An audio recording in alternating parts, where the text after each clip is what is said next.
കർണാടകയിലെ ഹാസൻ ജില്ലയിലെ ജാവഗലിലാണ് ഹോയ്സള ശില്പകലയുടെ വിസ്മയമായി 1250-ൽ നിർമ്മിക്കപ്പെട്ട ലക്ഷ്മി നരസിംഹ ക്ഷേത്രം സ്ഥിതി ചെയ്യുന്നത്.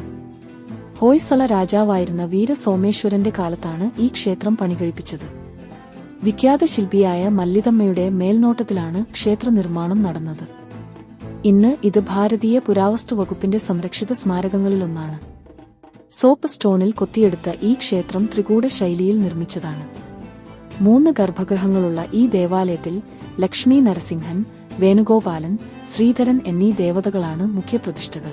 നക്ഷത്രാകൃതിയിലുള്ള അധിഷ്ഠാനവും പുറംഭിത്തിയിൽ 6 നിരകളായി ഒരുക്കിയ അതിസൂക്ഷ്മ ശില്പാലങ്കാരങ്ങളും ഈ ക്ഷേത്രത്തിന്റെ മുഖ്യ ആകർഷണങ്ങളാണ്.